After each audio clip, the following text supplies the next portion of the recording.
ನಮಸ್ಕಾರ ಎಲ್ರಿಗೂ. ನನ್ನ ಹೆಸರು ರೂಪೇಶ್. ನೀವು ನೋಡ್ತಿದ್ದೀರಾ ಗ್ರಾಫಿಕ್ ಡಿಸೈನ್ ಇನ್ ಕನ್ನಡ. ಇವತ್ತಿನ ಕ್ಲಾಸಲ್ಲಿ ನಾವು elements of the design and principles of the design ಅನ್ನು ನೋಡ್ಕೊಳ್ಳೋಣ. ಸೊ ಫಸ್ಟ್ ಆಫ್ ಆಲ್ ಒಂದು ಡಿಸೈನ್ ಕ್ರಿಯೇಟ್ ಮಾಡುವಾಗ ಅದಕ್ಕೆ ಏನೆಲ್ಲ ಎಲಿಮೆಂಟ್ಸ್ ಬೇಕಾಗುತ್ತೆ. So for example shapes, colours, lines ಇದೆಲ್ಲ ಕೂಡ ಇಂಪಾರ್ಟೆಂಟ್ ಆಗುತ್ತೆ. ಹಾಗೆ ಪ್ರಿನ್ಸಿಪಲ್ಸ್, ಈಗ ಒಂದು ಡಿಸೈನ್ ಮಾಡಲಿಕ್ಕೆ ಏನೆಲ್ಲ ರೂಲ್ಸ್ ಇರುತ್ತೆ, ಏನೆಲ್ಲ ನಾವು ಮಾಡಿದರೆ ಇನ್ನೂ ಚೆನ್ನಾಗಿ ಬರುತ್ತೆ. ಸೊ ಇದು ನಾವು ಪ್ರಿನ್ಸಿಪಲ್ಸನ್ನು ಅರ್ಥ ಮಾಡಿಕೊಂಡ್ರೆ ಇನ್ನೂ ಚೆನ್ನಾಗಿ ಡಿಸೈನನ್ನು ಮಾಡ್ಕೊಳ್ಬೋದು. ಸೊ ನಾವು ಡೀಟೇಲಲ್ಲಿ ನೋಡೋಣ what are the important principles and elements in designing. So first lines ನೋಡಿ, ಪ್ರತಿ ಡಿಸೈನಲ್ಲಿ ಲೈನ್ಸ್ ಪ್ರೆಸೆಂಟ್ ಆಗಿರುತ್ತೆ. ಲೈನ್ಸ್ ನಿಮ್ಮದು ಥಿಕ್ ಆಗಿರ್ಬೋದು, ತಿನ್ ಆಗಿರ್ಬೋದು, ಡ್ಯಾಶ್ಡ್ ಆಗಿರ್ಬೋದು. ಈ ರೀತಿ ಪ್ರತಿ ಡಿಸೈನಲ್ಲಿ ನೋಡಿದರೆ ಲೈನ್ಸ್ ಪ್ರೆಸೆಂಟ್ ಆಗಿರುತ್ತೆ. ಸೊ ಈ ಲೈನ್ಸ್ ಇದು ಯೂಸ್ ಏನು? ಒಂದು ನಿಮಗೆ ಲೈನನ್ನು ಡಿವೈಡ್ ಮಾಡಲಿಕ್ಕೆ ಯೂಸ್ ಮಾಡೋದು. ಒಂದು ಡಿಸೈನಿಂದ ಇನ್ನೊಂದು ಡಿಸೈನನ್ನು ಡಿವೈಡ್ ಮಾಡಲಿಕ್ಕೆ ನಿಮಗೆ ಲೈನ್ಸನ್ನು ಯೂಸ್ ಮಾಡ್ಬೋದು. ಹಾಗೆ ಇನ್ನೊಂದು ವೆರಿ ಯೂಸ್ಫುಲ್ ಅಂದರೆ ನಿಮಗೆ ಲೈನ್ಸಿಂದ ಡೈರೆಕ್ಷನ್ ಪ್ರೊವೈಡ್ ಮಾಡ್ಬೋದು. ಫಾರ್ ಎಕ್ಸಾಂಪಲ್ ಈ ಇಮೇಜಲ್ಲಿ ನೋಡಿ, ನೀವು ಅದು ನೋಡುವಾಗ ನಿಮಗೆ ಎಕ್ಸಾಕ್ಟಾಗಿ ನಿಮ್ಮ ದೃಷ್ಟಿ ಎಲ್ಲಿ ಹೋಗ್ತಿದೆ, ನಿಮ್ಮದು ಎಕ್ಸಾಕ್ಟಾಗಿ ವಿಷನ್ ಎಲ್ಲಿ ಹೋಗ್ತಿದೆ, ಅದು ನಿಮಗೆ ಲೈನ್ಸಿಂದ ಕ್ರಿಯೇಟ್ ಮಾಡ್ಕೊಳ್ಬೋದು. ಮೇಯ್ನಾಗಿ ನೀವು ನಿಮ್ಮ ವ್ಯೂವರ್ಸಿನ ಅಟೆನ್ಷನನ್ನು ಒಂದು ಪರ್ಟಿಕ್ಯುಲರ್ ಡೈರೆಕ್ಷನ್ಗೆ ಗೈಡ್ ಮಾಡ್ಬೋದು. Next we have shapes. ನೋಡಿ, ಶೇಪ್ಸಲ್ಲಿ ಎರಡು ಪ್ರಕಾರ ಬರುತ್ತೆ. ಒಂದು ನಿಮ್ಮ geometrical shapes like triangle, rectangle, square ಈ ಥರ. ಮತ್ತು ಆರ್ಗ್ಯಾನಿಕ್ ಶೇಪ್ಸ್ ಅಂದರೆ ಫ್ರೀ ಫ್ಲೋವಿಂಗ್ ಶೇಪ್ಸ್ ಈ ರೀತಿ ಬರುತ್ತೆ. ಶೇಪ್ಸಿಗೆ ಕೂಡ ತುಂಬ ಅಸೋಸಿಯೇಷನ್ಸ್ ಇರುತ್ತೆ. ಫಾರ್ ಎಕ್ಸಾಂಪಲ್ ನನಗೇನಾದರೂ ಸ್ಟ್ರಕ್ಚರ್ ತೋರಿಸ್ಬೇಕಂದ್ರೆ ನಾನು ರೆಕ್ಟ್ಯಾಂಗಲಲ್ಲಿ ತೋರಿಸ್ಬೋದು, ನಾನೇನಾದರೂ ಈ ಥರ ಜೊಮೆಟ್ರಿಕ್ ಶೇಪ್ಸ್ ಯೂಸ್ ಮಾಡ್ಬೋದು. ಅದೇ ರೀತಿ ನನಗೆ ಏನಾದರೂ ಫ್ರೀ ಫ್ಲೋಯಿಂಗ್ ತೋರಿಸ್ಬೇಕು, ಫ್ರೀಡಮ್ ಈ ಥರ ನನಗೆ ತೋರಿಸ್ಬೇಕು, ಅದಕ್ಕೆ ನನಗೆ ಆರ್ಗ್ಯಾನಿಕ್ ಶೇಪ್ಸ್ ಯೂಸ್ ಮಾಡ್ಬೋದು. ಓಕೆ, ಸೊ ಪ್ರತಿಯೊಂದು ಶೇಪ್ಗೆ ಕೂಡ ಅದರದೇ ಅಸೋಸಿಯೇಷನ್ ಫ್ಯಾಕ್ಟರ್ಸ್ ಇರ್ತದೆ. ಅದನ್ನೊಂದು ಕಲರ್ಗೆ ಲಿಂಕ್ ಮಾಡುವಾಗ ನಿಮಗೆ ಆ ಥರ ಅಸೋಸಿಯೇಷನ್ ಕ್ರಿಯೇಟ್ ಮಾಡ್ಕೊಳ್ಬೋದು. ಹೀಗೆ ನಿಮ್ಮ ಜೊಮೆಟ್ರಿಕ್ ಶೇಪ್ಸಿಗೆ ನೀವು ಸ್ವಲ್ಪ ಶೇಡಿಂಗ್ ಕೊಟ್ಟು ಸ್ವಲ್ಪ ಪರ್ಸ್ಪೆಕ್ಟಿವ್ ಕೊಟ್ಟರೆ ನೋಡಿ, ಈ ರೀತಿಯಲ್ಲಿ ನಿಮಗೆ 3D ಶೇಪ್ಸನ್ನು ಕ್ರಿಯೇಟ್ ಮಾಡ್ಬೋದು. ಸೊ ಇಂಥ 3D ರೆಂಡರಿಂಗ್ ಶೇಪ್ಸಿಗೆ ನಾವು ಫಾರ್ಮ್ ಅಂತ ಹೇಳ್ತೀವಿ. Colours is the most important part in graphic designing. ನೋಡಿ, ನೀವು ಕಲರ್ಸಿಂದ ಡೈರೆಕ್ಟಾಗಿ ಇಂಪ್ಯಾಕ್ಟ್ ಕ್ರಿಯೇಟ್ ಮಾಡ್ಬೋದು. For example red colour symbolises love, passion, danger. ಹಾಗೆ ನಾನು ಬ್ಲೂ ಕಲರ್ ತೊಗೊಂಡ್ರೆ ನನಗೆ ಒಂಥರ ಫ್ರೆಂಡ್ಲಿನೆಸ್ ಆ ಥರ ವೈಬ್ ಸಿಗುತ್ತೆ. ಹೀಗೆ ಯೆಲ್ಲೋ ಕಲರಿಂದ ನನಗೆ ಹೈಲೈಟ್ ಮಾಡ್ಬೋದು. ಸೊ ಫಾರ್ ಎಕ್ಸಾಂಪಲ್ ನಾನೊಂದು ಪೋಸ್ಟ್ ಕ್ರಿಯೇಟ್ ಮಾಡ್ತಿದ್ದೀನಿ. ಸೊ ನನ್ನ BG ಇಲ್ಲದ ಬ್ಯಾಕ್ಗ್ರೌಂಡ್ ನಾನು ಡಾರ್ಕ್ ಬ್ಲೂ ಇಲ್ಲಾದರೆ ಬ್ಲ್ಯಾಕ್ ಕಲರ್ ಯೂಸ್ ಮಾಡ್ತೀನಿ. ಸೊ ನನ್ನ ಮೇನ್ ಟೆಕ್ಸ್ಟಿಗೆ ಇಲ್ಲದ ಡಿಸೈನ್ ಮೇನ್ ಟೆಕ್ಸ್ಟಿಗೆ ಏನು ಮಾಡ್ತೀನಿ ನಾನು, I will use a yellow colour font. ಆಗ ಏನಾಗ್ತದೆ, ನನ್ನ ಟೆಕ್ಸ್ಟ್ ತುಂಬ ಹೈಲೈಟ್ ಆಗುತ್ತೆ. ಸೊ ಯೆಲ್ಲೋ ಕಲರ್ ನಿಮ್ಗೆ ಏನಾಗ್ತದೆ, ಹೈಲೈಟ್ ಆಗುತ್ತೆ. ಸೊ ತುಂಬ ಬೇರೆ ಬೇರೆ ಕಲರ್ಸ್ ಇದ್ದರೆ ನಮ್ಮ ಕಣ್ಣು ಇಲ್ಲದ ದೃಷ್ಟಿ ಹೋಗೋದು ಯೆಲ್ಲೋ ಕಲರ್ ಮೇಲೆ. ಸೊ ನಾನು ಈ ಥರ ಯೂಸ್ ಮಾಡ್ಕೊಳ್ಬೋದು.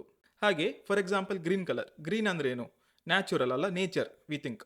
ಸೊ ನೀವೇನಾದರೂ ನ್ಯಾಚುರಲ್ ಪ್ರಾಡಕ್ಟ್ಸ್ ಇಲ್ಲದ ಆರ್ಗ್ಯಾನಿಕ್ ಪ್ರಾಡಕ್ಟ್ಸ್ ತೊಗೊಳ್ಳಿಕ್ಕೆ ಹೋದರೆ ನಿಮ್ಮದು ಪ್ಯಾಕೇಜಿಂಗ್ ಡಿಸೈನ್ ನೋಡ್ಬೋದು, ಹೆಚ್ಚಾಗಿ ಎಲ್ಲ ಗ್ರೀನಲ್ಲಿರುತ್ತೆ. ಸೊ ಆಟೋಮೆಟಿಕ್ ಆಗಿ ನಾವು ಗ್ರೀನನ್ನು ನೋಡುವಾಗ ನಾವು ಅದು ಆರ್ಗ್ಯಾನಿಕ್, ಅದು ನ್ಯಾಚುರಲ್ ಅಂತ ನೆನೆಸಿ ಅದನ್ನು ಪರ್ಚೇಸ್ ಮಾಡ್ತೀವಿ. ಸೊ ನಿಮ್ಮ ಕಲರಿಗೆ ಪರ್ಚೇಸ್ ಡಿಸಿಷನ್ ಮಾಡುವ ಫುಲ್ ಇಂಪ್ಯಾಕ್ಟ್ ಮಾಡುವ ಪವರ್ ಇದೆ. ನೆಕ್ಸ್ಟ್ ನಂಬಳಿದೆ ಟೆಕ್ಸ್ಚರ್. ನೋಡಿ, ಇಲ್ಲಿ ಒಂದು ಮಾರ್ಬಲ್ ಟೆಕ್ಸ್ಚರ್ ಇದೆ ನನ್ನ ಹತ್ರ. ಸೊ ಈ ರೀತಿಯಲ್ಲಿ ನೀವು paper texture, wall texture, concrete texture, stone, fabric ಈ ರೀತಿ ಬೇರೆ ಬೇರೆ ಯೂಸ್ ಮಾಡ್ಕೊಳ್ಬೋದು. ಸೊ ಟೆಕ್ಸ್ಚರ್ ಈಗ ಒಂಥರ ನಿಮಗೆ 3D ಎಫೆಕ್ಟ್ ಕೂಡ ಕ್ರಿಯೇಟ್ ಮಾಡ್ಬೋದು. ಇದರಿಂದ ಆ ಥರ ಎಫೆಕ್ಟ್ ಬರುತ್ತೆ. ಸೊ ನಿಮ್ಮದು BGಗೆ, ಬ್ಯಾಕ್ಗ್ರೌಂಡಿಗೆ, ದ್ಯಾಟ್ ಈಸ್ ನೀವು ಮಾಕಪ್ ಮಾಡೋದು ಅದರ ಮೇಲೆ. ಸೊ ಈ ರೀತಿ ಬೇರೆ ಬೇರೆ ಎಲಿಮೆಂಟ್ಸಿಗೆ ನಿಮಗೆ ಅದನ್ನು ಆ್ಯಡ್ ಮಾಡ್ಬೋದು. ನೋಡಿ, ನೆಕ್ಸ್ಟ್ ಇಂಪಾರ್ಟೆಂಟ್ ಎಲಿಮೆಂಟ್ ಈ ಸ್ಪೇಸ್. ಹಲವಾರು ಡಿಸೈನರ್ಸ್ ಇದೇ ಸ್ಪೇಸಲ್ಲಿ ಮಿಸ್ಟೇಕ್ ಮಾಡ್ತಾರೆ. ಸೊ ಸ್ಪೇಸ್ ಅಂದರೆ distance between each of the elements.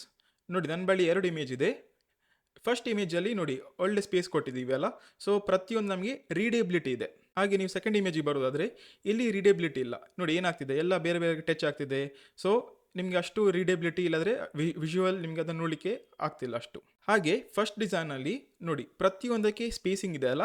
So ಈ ಸ್ಪೇಸಿಂಗಿಗೆ ನಾವು ವೈಟ್ ಸ್ಪೇಸ್ ಅಂತ ಹೇಳ್ತೀವಿ, ಓಕೆ, ಆರ್ ಬ್ರೀದಿಂಗ್ ಸ್ಪೇಸ್ ಅಂತ ಹೇಳ್ತೀವಿ. ಸೊ ಪ್ರತಿಯೊಂದು ನನಗೆ ಈಸಿಯಾಗಿ ರೀಡ್ ಮಾಡ್ಬೋದು. ಓಕೆ, ಸೊ ಪ್ರತಿಯೊಂದಕ್ಕೆ ಬ್ರೀದಿಂಗ್ ಸ್ಪೇಸ್ ಇಲ್ಲಿದೆ. ನೋಡಿ, ಸ್ಪೇಸಲ್ಲಿ 2 ಬರುತ್ತೆ, positive space and negative space ಅಂತ. ಸೊ ನನ್ನ ಡಿಸೈನ್ ಏನಲ್ಲಿದೆ, ಫಾರ್ ಎಕ್ಸಾಂಪಲ್ ಇಲ್ಲಿ ಹೆಡ್ಡಿಂಗ್ ಎಲ್ಲ ಟೆಕ್ಸ್ಟಲ್ಲಿದೆ ಅಲ್ಲ, ಇದೆಲ್ಲ ನನ್ನದು ಪಾಸಿಟಿವ್ ಸ್ಪೇಸ್ ಆಗ್ತದೆ. ಸೊ ನಾನು ಎಲ್ಲೆಲ್ಲ ಯೂಸ್ ಮಾಡಿದ್ದೀನಿ, ಎಲ್ಲೆಲ್ಲ ಡಿಸೈನ್ ಮಾಡಿದ್ದೀನಿ, ಇದೆಲ್ಲ ನನ್ನ ಪಾಸಿಟಿವ್ ಸ್ಪೇಸ್ ಆಗುತ್ತೆ. ಹಾಗೆ BGಯಲ್ಲಿ ನಾನು ಏನು ಜಸ್ಟ್ ಸ್ಪೇಸ್ ಬಿಟ್ಟಿದ್ದೀನಿ, ಇದೆಲ್ಲ ನನ್ನ ನೆಗೆಟಿವ್ ಸ್ಪೇಸ್ ಆಗುತ್ತೆ. So whatever design is there that is positive space, ಏನು ಬ್ಲ್ಯಾಂಕ್ ಆಗಿ ಹಿಂದೆ ಇದೆ ಅದು ನೆಗೆಟಿವ್ ಸ್ಪೇಸ್. ಸೊ ನೀವು ಡಿಸೈನ್ ಮಾಡುವಾಗ ಇದೆರಡು ಬ್ಯಾಲೆನ್ಸ್ ಮಾಡಿ ಮಾಡಬೇಕಾಗುತ್ತೆ, ಆಗ ಮಾತ್ರ ನಿಮಗೆ ಡಿಸೈನ್ ಚೆನ್ನಾಗಿ ಬರುತ್ತೆ. ನೋಡಿ, ನೆಕ್ಸ್ಟ್ ಎಲಿಮೆಂಟ್ ಈಸ್ ಟೈಪೋಗ್ರಫಿ ಇಲ್ಲದ್ರೆ ಫಾಂಟ್ಸ್.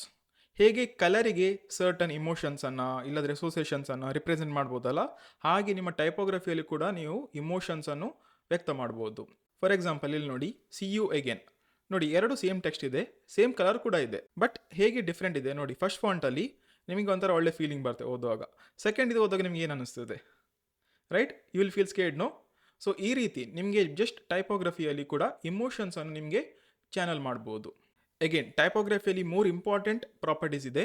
ಒಂದು, ಅದು ರೀಡೇಬಲ್ ಆಗಿರಬೇಕು. ಸೊ ನನಗೆ ಅದು ಈಸಿಯಾಗಿ ಅರ್ಥ ಆಗಬೇಕು. ತುಂಬ ಫ್ಯಾನ್ಸಿ ಮಾಡಿ ಅದನ್ನು ಅರ್ಥ ಮಾಡೋದಾಗಿರಬಾರ್ದು.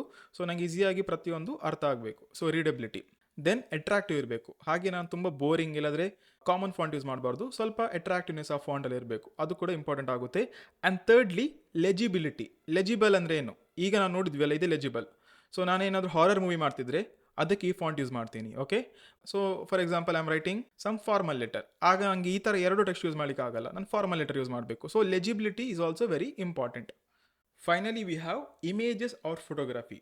ನೋಡಿ, ನೀವು ಇಮೇಜಸನ್ನು ಬೇರೆ ಬೇರೆ ಎಲಿಮೆಂಟ್ಸ್ ಒಟ್ಟಿಗೆ ಜಾಯಿನ್ ಮಾಡಿ ಚೆನ್ನಾಗಿ ಡಿಸೈನ್ಸನ್ನು ಕ್ರಿಯೇಟ್ ಮಾಡ್ಕೊಳ್ಬೋದು.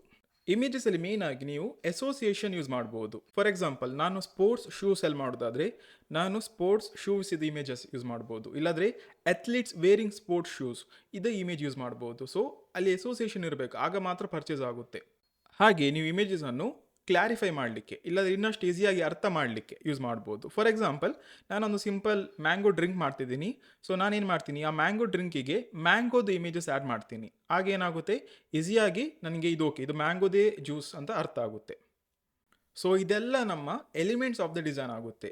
Again it is not compulsory to use everything in all the designs. ನಿಮಗೆ ಇದನ್ನು ಕಾಂಬಿನೇಷನಲ್ಲಿ ಯೂಸ್ ಮಾಡ್ಬೋದು. ಯಾವ ಡಿಸೈನಿಂಗ್ಗೆ ಯಾವುದು ಚೆನ್ನಾಗಿ ಬರ್ತಿದೆ, ಸೊ ಅದು ಕಾಂಬಿನೇಷನ್ ನೀವು ಹಾಕ್ಬೋದು.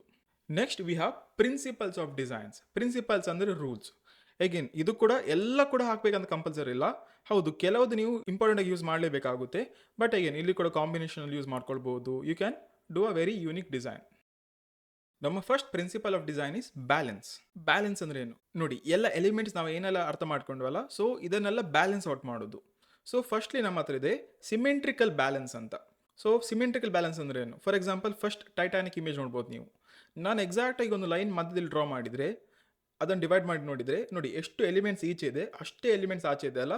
So it is exactly distributed. ಏನಾಗ್ತಿದೆ, ಅದು ಎಕ್ಸಾಕ್ಟಾಗಿ ಡಿಸ್ಟ್ರಿಬ್ಯೂಟ್ ಆಗಿದೆ. ಹಾಗೆ ಸೆಕೆಂಡ್ ಇಮೇಜಲ್ಲಿ ಕೂಡ ನೋಡ್ಬೋದು ನೀವು, ಡಿಸೈನ್ ಬ್ಯಾಲೆನ್ಸ್ ಆಗ್ತಿದೆ. ಸೊ ನಿಮ್ಮದು ಲೆಫ್ಟಲ್ಲಿ ಎಷ್ಟು ಡಿಸೈನ್ ಇದೆ, ಎಷ್ಟು ಎಲಿಮೆಂಟ್ಸ್ ಇದೆ, ಅಷ್ಟೇ ಎಲಿಮೆಂಟ್ಸ್ ಎಕ್ಸಾಕ್ಟಾಗಿ ನಿಮ್ಮದು ರೈಟ್ ಸೈಡಲ್ಲಿ ಕೂಡ ಬರ್ತಿದೆ. ಸೊ ಇದು ನಿಮ್ಮದು ಸಿಮೆಂಟ್ರಿಕಲ್ ಬ್ಯಾಲೆನ್ಸ್ ಆಗುತ್ತೆ. ಹಾಗೆ ವಿ ಹ್ಯಾವ್ ಎಸೆಮೆಂಟ್ರಿಕಲ್ ಬ್ಯಾಲೆನ್ಸ್. ಎಸೆಮೆಂಟ್ರಿಕಲ್ ಅಂದರೆ ನೋಡಿ, ಸಿಮೆಂಟ್ರಿಕಲ್ ಆಗಿಲ್ಲ ಅಂತ.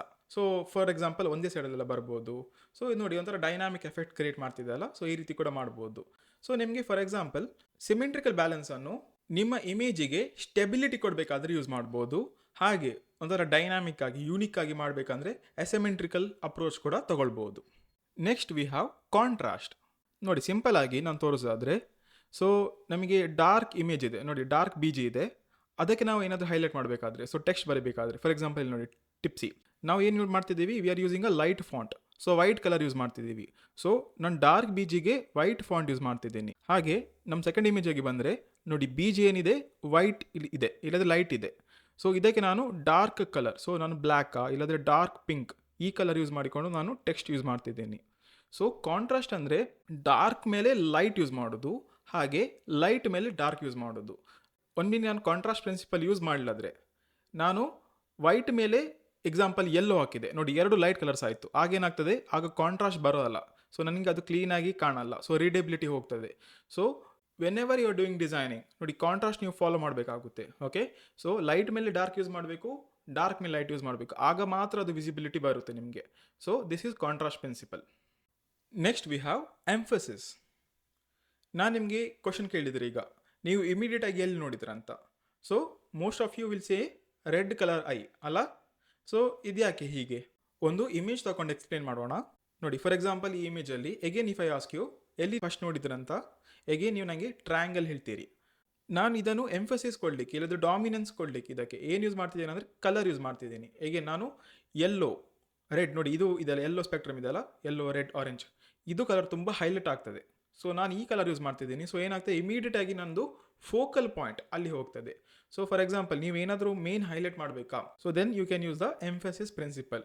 ನೋಡಿ ನೀವೇನಾದರೂ ಸೋಷಿಯಲ್ ಮೀಡಿಯಾ ಪೋಸ್ಟ್ ಮಾಡ್ತಿದ್ದೀರಿ, ನಿಮಗೆ ಅದಕ್ಕೆ ಕಾಲ್ ಟು ಆ್ಯಕ್ಷನ್ ಇದೆ, ಜಾಯಿನ್ ನೌ ಅಂತ. ಸೊ ಅದಕ್ಕೆ ಜನರು ಫಸ್ಟ್ ನೋಡಬೇಕು, ಅದನ್ನು ಕ್ಲಿಕ್ ಮಾಡಬೇಕು. ಆಗೇನು ಮಾಡಬೇಕು, ನೀವು ಅದಕ್ಕೆ ಎಂಫಸಿಸ್ ಕೊಡ್ಬೋದು. ಸೊ ನಿಮ್ದು ಎಂಟೈರ್ ಡಿಸೈನನ್ನು ಕೂಡ ನೀವು ಈ ರೀತಿಯಲ್ಲಿ ಮಾಡ್ಬೋದು. ನೋಡಿ ಒಂದು ಫೋಕಲ್ ಪಾಯಿಂಟ್ ಫಸ್ಟಿಗೆ ಅಲ್ಲಿ ಹೋಗ್ತಿದೆ, ನೆಕ್ಸ್ಟ್ ನಿಮಗೆ ಬೇಕಾದರೆ ಟೆಕ್ಸ್ಟನ್ನು ಹೈಲೈಟ್ ಮಾಡ್ಬೋದು. ಆಗೇನಾಗ್ತದೆ, ನಾನು ಫಸ್ಟ್ ಅಲ್ಲಿ ನೋಡಿದೆ, ಸೆಕೆಂಡ್ ನಾನು ಟೆಕ್ಸ್ಟನ್ನು ನೋಡ್ತೀನಿ, then I will go somewhere else. ಹಾಗೆ ಇಡೀ ನಿಮ್ಮದು ಗೈಡ್ ಎಲ್ಲಿಂದ ಎಲ್ಲಿಗೆ ಹೋಗಬೇಕು, ಬರೀ ನಿಮ್ಮ ಡಿಸೈನಲ್ಲಿ ನಿಮಗೆ ಅದನ್ನು ಕೂಡ ಕ್ರಿಯೇಟ್ ಮಾಡ್ಕೊಳ್ಬೋದು. ರಿದಮ್. ರಿದಮ್ ಅಂದೇನು ನೋಡಿ, ನಾವು ಮ್ಯೂಸಿಕಲ್ಲಿ ರಿದಮ್ ಅಂತ ಹೇಳ್ತೀವಲ್ಲ, ಅಂದರೆ ಒಂಥರ ಕಂಟಿನ್ಯೂಸ್ ಫ್ಲೋ. ಸೊ ನಿಮ್ಮದು ಫಸ್ಟ್ ಪೋಸ್ಟ್ರಲ್ಲಿ ನೋಡ್ಬೋದು, ಒಂಥರ ಅದು ಕಂಟಿನ್ಯೂಸ್ಲಿ ಫ್ಲೋ ಆಗ್ತಿದೆ, ರೈಟ್? ಸೊ ಹಾಗೆ ಸೆಕೆಂಡ್ ಇಮೇಜಲ್ಲಿ ನೋಡಿದರೆ ಮೂನ್ ಇದೆ ಅಲ್ಲ, ಅದು ಕಂಟಿನ್ಯೂಸ್ ಆಗಿ ಫ್ಲೋ ಆಗ್ತಿದೆ. ಸೊ ಇದು ನಿಮಗೆ ರಿಪೀಟಿಂಗ್ ಪ್ರಿನ್ಸಿಪಲ್ ಕೂಡ ಆಗುತ್ತೆ. ಸೊ ಒಂಥರ ರಿದಮಲ್ಲಿ ನಿಮಗೆ ಕ್ರಿಯೇಟ್ ಮಾಡ್ಬೋದು. ಇಷ್ಟೇ ಅಲ್ಲ, ಪ್ಯಾಟರ್ನ್ಸ್. ಸೊ ನೀವು ಪ್ಯಾಟರ್ನ್ ಆರ್ಟಲ್ಲಿ ನೋಡ್ತೀರಲ್ಲ, ಸೊ ಪ್ಯಾಟರ್ನ್ಸ್ ಕೂಡ ಒಂದು ರೀತಿಯಲ್ಲಿ ರಿದಮಲ್ಲಿ ಫ್ಲೋ ಆಗ್ತಿದೆ. Next we are having proportion. Proportion correct ಆಗಿರಬೇಕು. ಕರೆಕ್ಟ್ ಅಂದರೆ ಏನು ನೋಡಿ, ಫಾರ್ ಎಕ್ಸಾಂಪಲ್ ಮ್ಯಾನ್ ಮತ್ತು ಡಾಗ್ ಇದೆ. ಸೊ ಒಂದು ಮ್ಯಾನ್ ಇರುವಾಗ ಡಾಗ್ ಇದು ಪ್ರಪೋರ್ಷನ್ ಎಷ್ಟು ಬರುತ್ತೆ ಅದು ಎಕ್ಸಾಕ್ಟ್ ಆಗಿರಬೇಕು. ಸೊ ಫಸ್ಟ್ ಇಮೇಜ್ ನೋಡಿ ಕರೆಕ್ಟ್ ಆಗಿದೆ. ಬಟ್ ಅದೇ ಪ್ರಪೋರ್ಷನ್ ನೀವು ಸೆಕೆಂಡ್ ಇಮೇಜಲ್ಲಿ ನೋಡಿದರೆ ನೋಡಿ, ಡಾಗ್ ಇದು ಪ್ರಪೋರ್ಷನ್ ತುಂಬ ದೊಡ್ಡದಾಯ್ತಲ್ಲ ಮ್ಯಾನಿಗೆ ಕಂಪೇರ್ ಮಾಡುವಾಗ. ಸೊ ಏನಾಗ್ತದೆ, ಅದು ನ್ಯಾಚುರಲ್ ಕಾಣೋದಿಲ್ಲ. ಸೊ ಇದು ರಾಂಗ್ ಆಗುತ್ತೆ. ಸೊ ನೀವೇನಾದರೂ ಈ ಥರ ಇಮೇಜ್ ಮಾಡೋದಾದರೆ, ಇಲ್ಲಾಂದರೆ ಏನಾದರೂ ರಿಯಲಿಸ್ಟಿಕ್ ಆಗಿ ಕೂಡ ವರ್ಕ್ ಮಾಡುವಾಗ ಕೂಡ ಪ್ರಪೋರ್ಷನ್ ತುಂಬ ಇಂಪಾರ್ಟೆಂಟ್ ಆಗುತ್ತೆ. ಸೊ ನೀವು ತುಂಬ ಅನ್ರಿಯಲಿಸ್ಟಿಕ್ ಆಗಿ ಯೂಸ್ ಮಾಡಬಾರ್ದು, ನ್ಯಾಚುರಲ್ ಲುಕಿಂಗ್ ಪ್ರಪೋರ್ಷನ್ಸ್ ಆಗಿ ಯೂಸ್ ಮಾಡಬೇಕು. ಯೂನಿಟಿ. ಯೂನಿಟಿ ಅಂದರೆ ಏನು ನೋಡಿ, ನಮ್ಮದು ಎಲಿಮೆಂಟ್ಸ್ ಇದೆಯಲ್ಲ, ಟೈಪೋಗ್ರಫಿ, ಇಮೇಜಸ್, ಶೇಪ್ಸ್, ಇದೆಲ್ಲ ಎಲಿಮೆಂಟ್ಸ್ ಉಂಟಲ್ಲ, ಒಟ್ಟಿಗೆ ಯೂನಿಟಿಯಲ್ಲಿ ಬಂದರೆ, ಇಲ್ಲಾಂದರೆ ಹಾರ್ಮೋನಿಯಲ್ಲಿ ಬಂದರೆ ಆಗೇನಾಗುತ್ತೆ, ಆಗ ಒಂದು ಚೆನ್ನಾದ ಡಿಸೈನ್ ಕ್ರಿಯೇಟ್ ಆಗುತ್ತೆ. ಸೊ ಇದಕ್ಕೆ ನಾವು ಯೂನಿಟಿ ಇಲ್ಲದೆ ಹಾರ್ಮೋನಿ ಪ್ರಿನ್ಸಿಪಲ್ ಅಂತ ಹೇಳ್ಬೋದು. ಸೊ ಏನಾಗ್ತದೆ ಅಂದರೆ, ಪ್ರತಿಯೊಂದು ಎಲಿಮೆಂಟ್, ಬೇರೆ ಬೇರೆ ಎಲಿಮೆಂಟ್ ಇನ್ನೊಂದಕ್ಕೆ ಕಾಂಪ್ಲಿಮೆಂಟ್ ಆಗ್ತಿದೆ. ಸೊ ಫಾರ್ ಎಕ್ಸಾಂಪಲ್ ಇಲ್ಲಿ ನೋಡ್ಬೋದು ನೀವು, ಬೌನ್ಸ್, ದ ಟೆಕ್ಸ್ಟ್ ಇದೆಯಲ್ಲ ಅದು ಕೂಡ ಒಂಥರ ಬೌನ್ಸ್ ಆಗ್ತಿದೆ. ಸೊ ಅದು ಇಮೇಜಿಗೆ ಒಳ್ಳೆ ಕಾಂಪ್ಲಿಮೆಂಟ್ ಆಗ್ತಿದೆ. ಹಾಗೆ ನಿಮ್ಮ BG ಕಲರ್ ಕೂಡ ನೋಡಿ ನಿಮ್ಮ ಡಿಸೈನಿಗೆ ಚೆನ್ನಾಗಿ ಕಾಂಪ್ಲಿಮೆಂಟ್ ಆಗ್ತಿದೆ. In case BG colour dark ಆಗಿದ್ದು ನಿಮ್ಮ ಡಿಸೈನಿಗೆ ಅದು ಅಷ್ಟು ಕಾಂಪ್ಲಿಮೆಂಟ್ ಮಾಡ್ತಿಲ್ಲ ಅಂದರೆ ಏನಾಗ್ತದೆ, it will create a conflict. ನೋಡಿ, ನಿಮ್ಮ ಎಲಿಮೆಂಟ್ಸ್ ಕಾನ್ಫ್ಲಿಕ್ಟ್ ಮಾಡಿದರೆ ನಿಮ್ಮ ಡಿಸೈನ್ ಚೆನ್ನಾಗಿ ಬರಲ್ಲ. ಸೊ ನೀವು ಯಾವಾಗ ಪ್ರತಿಯೊಂದು ಎಲಿಮೆಂಟನ್ನು ಚೆನ್ನಾಗಿ ಕಾಂಪ್ಲಿಮೆಂಟ್ ಮಾಡ್ತೀರಾ, ಆಗ ಮಾತ್ರ ನಿಮ್ಮ ಡಿಸೈನ್ ಬೆಸ್ಟಾಗಿ ಬರುತ್ತೆ. And we have movement. ನೋಡಿ, ನಾವಿಲ್ಲಿ ಫಾರ್ ಎಕ್ಸಾಂಪಲ್ ಒಂದು ಲೈನ್ ಇಲ್ಲದೊಂದು ಶೇಪ್, ಈ ಎಲಿಮೆಂಟನ್ನು ಯೂಸ್ ಮಾಡಿ ಅದರದ್ದು ಮೂಮೆಂಟ್ ಕ್ರಿಯೇಟ್ ಮಾಡ್ತಿದ್ದೀವಿ. ಫಾರ್ ಎಕ್ಸಾಂಪಲ್ ನೋಡಿ, ಅದೆಲ್ಲ ನಮಗೊಂದು ಡೈರೆಕ್ಷನಿಗೆ ಮೂಮೆಂಟಿಗೆ ಹೋಗ್ತಿದೆಯಲ್ಲ. ಸೊ ಫಾರ್ ಎಕ್ಸಾಂಪಲ್ ನನಗೆ ಏನಾದರೂ ಹೈಲೈಟ್ ಮಾಡಬೇಕಾ, ಇಲ್ಲಾಂದ್ರೆ ನನಗೆ ಏನಾದರೂ ಫೋಕಲ್ ಪಾಯಿಂಟ್ ಮಾಡಬೇಕಾ, ಆಗ ಕೂಡ ನಾನು ಮೂಮೆಂಟ್ ಪ್ರಿನ್ಸಿಪಲ್ ಯೂಸ್ ಮಾಡ್ಬೋದು. ಅಗೇನ್ ನಾನು different elements like line or ಶೇಪ್ಸನ್ನು ಯೂಸ್ ಮಾಡ್ಬೋದು. ಈ ರೀತಿಯಲ್ಲಿ ಒಂಥರ ನೋಡಿ, ಅದೊಂಥರ ಮೋಷನಲ್ಲಿ ಇದ್ದಾಗಿ ಕಾಣ್ತಿದೆಯಲ್ಲ. ಸೊ ಆ ಥರದ ಒಂದು ಇಲ್ಯೂಷನ್ ನಿಮಗೆ ಮೂಮೆಂಟ್ ಪ್ರಿನ್ಸಿಪಲ್ ಯೂಸ್ ಮಾಡಿಕೊಂಡು ಕ್ರಿಯೇಟ್ ಮಾಡ್ಬೋದು. ಹೀಗೆ ನೀವು ಇಂತಹ ಪ್ರಿನ್ಸಿಪಲ್ಸ್ ಇದರದ ಕಾಂಬಿನೇಷನಲ್ಲಿ ಯೂಸ್ ಮಾಡಿಕೊಂಡು ಚೆನ್ನಾಗಿ ಡಿಸೈನ್ಸನ್ನು ಕ್ರಿಯೇಟ್ ಮಾಡ್ಬೋದು. ನಿಮಗೆ ಒಂದು ಒಳ್ಳೆಯ ಗ್ರಾಫಿಕ್ ಡಿಸೈನರ್ ಆಗಲಿಕ್ಕೆ ನಿಮಗೆ ಪ್ರಾಕ್ಟಿಕಲ್ ಮಾತ್ರ ಅಲ್ಲ, ಬಟ್ ಥಿಯರಿ ಕೂಡ ಗೊತ್ತಿರಬೇಕು. ಪ್ರತಿಯೊಂದು ಶೇಪ್ ಇದು, ಕಲರ್ ಇದು, ಇಮೋಷನ್ಸ್, ಅಸೋಸಿಯೇಷನ್ಸ್ ಗೊತ್ತಿರಬೇಕು. ನಿಮ್ಮ ಟಾರ್ಗೆಟ್ ಆಡಿಯನ್ಸ್ ಅದನ್ನು ಹೇಗೆ ಪರ್ಸ್ಯೂ ಮಾಡ್ತಾರೆ ಅದು ಕೂಡ ಅರ್ಥ ಮಾಡ್ಕೊಳ್ಬೇಕು ನೀವು. ಹೀಗೆ ನೀವು ಒಂದು ಒಳ್ಳೆ ಡಿಸೈನರ್ ಆಗ್ಬೋದು. ನಿಮಗೆ ಮಾರ್ಕೆಟಿಂಗ್ ಆ್ಯಂಡ್ ಸೇಲ್ ಡ್ರಿವನ್ ಡಿಸೈನ್ಸನ್ನು ಕೂಡ ಕ್ರಿಯೇಟ್ ಮಾಡ್ಬೋದು. ಹೀಗೆ ನಿಮಗೆ ಕಂಪ್ಲೀಟ್ ಪ್ರಾಕ್ಟಿಕಲ್ಸ್ ಆಫ್ ಫೋಟೋಶಾಪಿಗೆ ನನ್ನ ಪ್ಲೇಲಿಸ್ಟನ್ನು ಫಾಲೋ ಮಾಡಿ ಎಲ್ಲ ವೀಡಿಯೋವನ್ನು ಕರೆಕ್ಟಾಗಿ ಕಲಿಯಿರಿ. ಹಾಗೆ ನಿಮ್ಮದು ಫ್ರೀಲಾನ್ಸಿಂಗ್ ಜರ್ನಿಯನ್ನು ಕೂಡ ನೀವು ಸ್ಟಾರ್ಟ್ ಮಾಡ್ಬೋದು. ಈ ವಿಡಿಯೋ ನಿಮ್ಗೆ ಇಷ್ಟವಾದಲ್ಲಿ ಪ್ಲೀಸ್ ಲೈಕ್ ಮಾಡಿ, ವಿಡಿಯೋನು ಶೇರ್ ಮಾಡಿ ಆದಷ್ಟು, and subscribe to my channel. ಶುಭ ದಿನ ಎಲ್ರಿಗೂ.